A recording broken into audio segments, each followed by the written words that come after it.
Salut mes chers élèves en EB9. Aujourd'hui dans cette séance, on va continuer le chapitre 7, transmission des caractères héréditaires, en parlant de la première loi de Mendel. Dans cette séance, on va expliquer le premier processus de Mendel. Aussi, on va distinguer entre l'hybridation et l'autofécondation.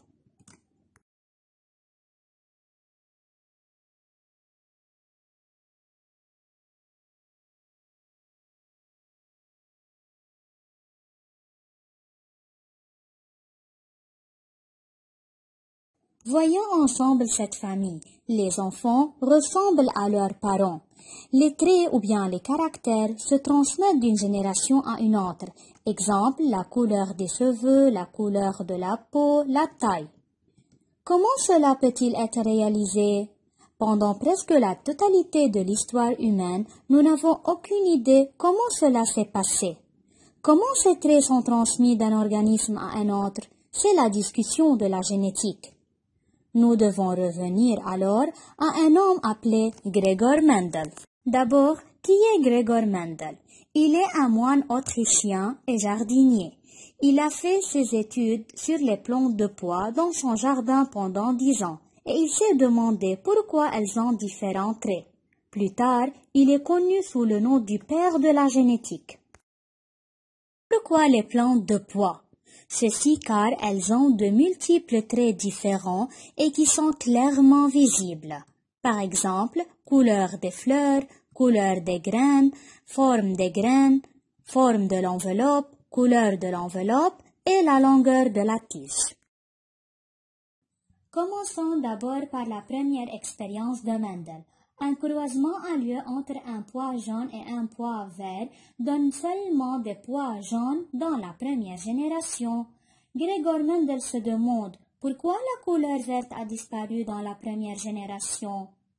Un croisement a lieu entre deux pois jaunes de la première génération. Du pois vert est apparu dans la deuxième génération. Pourquoi la couleur verte réapparaît dans la deuxième génération? Quelle est la magie derrière cette variété? Nous avons deux allèles, l'allèle jaune et l'allèle vert. Les allèles peuvent dominants ou récessifs. Puisque seulement nous avons l'allèle jaune qui est apparu dans la première génération, alors l'allèle jaune est dominant par rapport à l'allèle vert, ou bien on peut dire l'allèle jaune masque l'allèle vert. Soit J majuscule, le symbole de l'allèle jaune dominant, et soit V minuscule, le symbole de l'allèle vert récessif. Or, le génotype correspond aux allèles d'un même gène. Donc, VV est le génotype du pois vert, car l'allèle récessif ne s'exprime qu'à l'état homozygote. Et JJ pour le pois jaune, car aucun pois vert est apparu dans la première génération.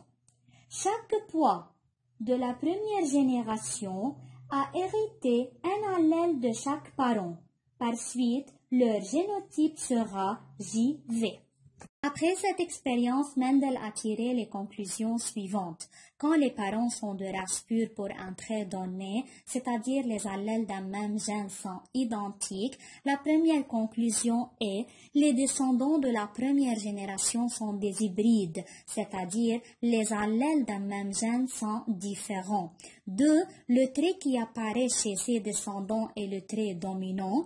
Troisième conclusion, tous les descendants sont identiques, ayant le même génotype et le même phénotype. La dernière conclusion, le croisement qui a lieu entre deux parents de race pure est appelé hybridation. Pour mieux comprendre, on va résoudre l'application numéro 1. Un croisement a lieu entre deux fleurs, fleurs blanches et fleurs violettes. Tous les descendants de la première génération sont des fleurs violettes. 1. Que peut-on conclure de ce croisement? Justifié. Puisque tous les descendants sont identiques, tous sont violets, les parents sont de race pure et les descendants de la première génération sont des hybrides. Seconde conclusion, l'allèle violet est dominant par rapport à l'allèle blanc. 2. Désigner par des symboles les allèles correspondants. Soit V majuscule, le symbole de l'allèle violet dominant, soit B minuscule, le symbole de l'allèle blanc récessif. 3. Écrire les génotypes des parents et des descendants. Les génotypes des parents, du parent blanc BB, du parent violet VV, car les parents sont de race pure. Le génotype des descendants est VB. 4. Quel est le nom de ce croisement? Bien sûr, c'est une hybridation, car c'est un croisement entre deux parents de race pure. On a dit que quand les parents sont des races pures d'un trait, tous les descendants de la première génération sont des hybrides de ce trait. Maintenant, et si un croisement a lieu entre deux hybrides de la première génération? Comme dans ce cas, on a un croisement entre deux fleurs hybrides de génotype VB. Que pourraient être les phénotypes dans la deuxième génération? Chaque fleur va obtenir un allèle de chaque fleur parent, un allèle paternel et un allèle maternel. Par illustration, les fleurs parents donnent chacun l'allèle V. C'est la première possibilité du génotype VV. Deuxième possibilité, le parent mâle donne l'allèle V et le parent femelle donne l'allèle B. La troisième possibilité, le parent mâle donne l'allèle B et le parent femelle donne l'allèle V. Et la dernière possibilité, chacun donne l'allèle B. Ce sont les possibilités des génotypes de la deuxième génération. De telle façon, il y a apparition de deux phénotypes, le phénotype violet et le phénotype blanc. Pour la simplicité, simplifiez votre travail comme dans le tableau de croisement ou échiquier suivant. Faisons ensemble maintenant l'analyse factorielle. On commence toujours l'analyse factorielle par les génotypes des parents. On suppose que c'est le mâle et c'est la femelle. Ceci est le symbole du mâle, ceci est le symbole de la femelle. Deuxième étape, gamètes des parents. Les gamètes sont les cellules sexuelles. On a deux types de gamètes. Gamètes qui portent l'allèle V et gamètes qui portent l'allèle B. Ceci est le même chez la femelle. Troisième étape, pourcentage des gamètes. On a 50% des gamètes portant l'allèle B et 50% des gamètes portant l'allèle V. Aussi, ceci est le même chez la femelle. Maintenant, l'échiquier de croisement. D'abord, on va mettre les symboles du mâle et de la femelle. Puis, on va mettre les gamètes du mâle avec leur pourcentage, puis les gamètes de la femelle avec leur pourcentage. On ferme le tableau. Par fécondation, le gamète mâle s'unit avec le gamète femelle et donne VV, VB, VB et BB avec 25% le pourcentage de chacun. Maintenant, on analyse les résultats de l'échiquier de croisement. Les résultats obtenus comme génotype de la deuxième génération et phénotype de la deuxième génération. On commence par les génotypes de la deuxième génération. On obtient 25% VV, 25% VB, 25% VB, alors 50% ayant le génotype VB et 25% ayant le génotype BB. Phénotype. On remarque que le génotype VV correspond au phénotype violet. De même, 50% du génotype VB correspond aussi au phénotype violet. Alors, le pourcentage sera 25 plus 50% est égal à 75% ayant le phénotype violet et 25% ayant le phénotype blanc. Le nom du croisement entre les parents est appelé autofécondation. Nous avons expliqué l'hybridation et l'autofécondation. Maintenant, on va voir le monohybridisme. Voyons ensemble mes élèves. Il y a un croisement qui a lieu entre deux plantes de pois qui se diffèrent par la couleur de l'enveloppe. Ici, un croisement entre deux plantes de pois qui se diffèrent par la forme de l'enveloppe. Un croisement entre des descendants ou des parents qui se diffèrent par un seul trait est appelé monohybridisme. Commençons à résoudre l'application numéro 2. Un croisement entre une plante de pois longue et une plante de pois courte donne des plantes de pois longues dans la première génération. Alors, on a un croisement entre pois longs et pois courts. Et ce croisement a donné seulement des pois longs dans la première génération. Alors, on peut conclure que l'allèle long est dominant par rapport à l'allèle court. Et puisque tous les descendants de la première génération sont identiques, alors les parents sont des races pures et les descendants sont des hybrides. Commençons d'abord par la première question. Désignez par des symboles les allèles correspondants. Soit L majuscule, le symbole de l'allèle long dominant. Soit C minuscule, le symbole de l'allèle court récessif. Deuxième question. Identifiez les génotypes des parents. Les génotypes des parents sont LL et DD.